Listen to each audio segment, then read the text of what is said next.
முதலமைச்சர் விஜய் மற்றும் ஆக்ட்ரஸ் த்ரிஷாவை குறித்து பொதுவெளியில் அவதூறு விளைவிக்கிற மாதிரி பேசியிருக்காங்க அப்படின்னு சொல்லிட்டு எதிர்க்கட்சி தலைவரான உதயநிதி ஸ்டாலின் அவர்களை தஞ்சை போலீஸ் 9 பிரிவின் கீழே கேஸ் ஃபைல் பண்ணி அரெஸ்ட் பண்ணி கூட்டிட்டு போயிருக்காங்க.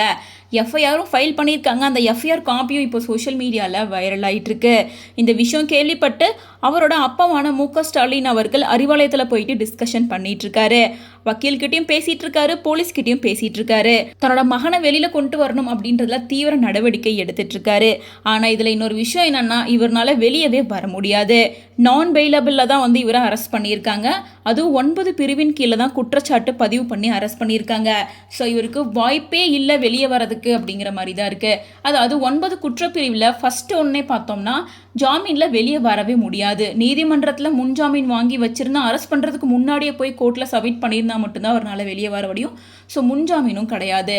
அதை தொடர்ந்து குற்றவியல் மிரட்டல், பெண்ணோட கண்ணியத்துக்கு இலக்கு விளைவித்தல், கலகம் செய்ய தூண்டுறது, பொது அமைதிக்கு குந்தகம் விளைவிக்கிறது, பொது இடத்துல ஆபாசமான செயல் அல்லது ஆபாசமான வார்த்தையை பயன்படுத்துதல், குற்ற சதி, பெண் வன்கொடுமை தடுப்பு சட்டம், தகவல் தொழில்நுட்ப சட்டம் அப்படின்னு சொல்லிட்டு கிட்டத்தட்ட இந்த மாதிரி 9 பிரிவின் கீழே தான் கேஸ் ஃபைல் பண்ணி உதயநிதி ஸ்டாலின் அரெஸ்ட் பண்ணியிருக்காங்க.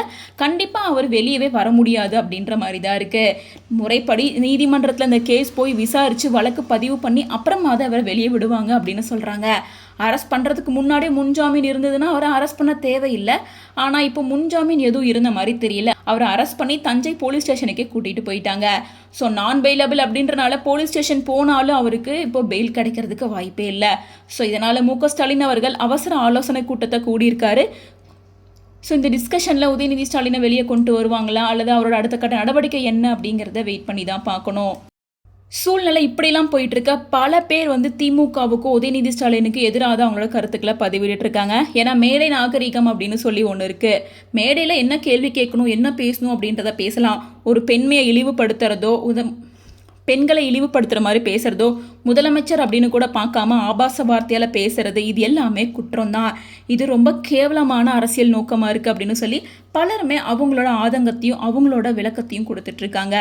ஸோ இதோட அடுத்த கட்ட நடவடிக்கையாக மு.க. ஸ்டாலின் அவர்கள் என்ன பண்ண போகிறாரு அப்படிங்கிறத வெயிட் பண்ணி தான் பார்க்கணும்.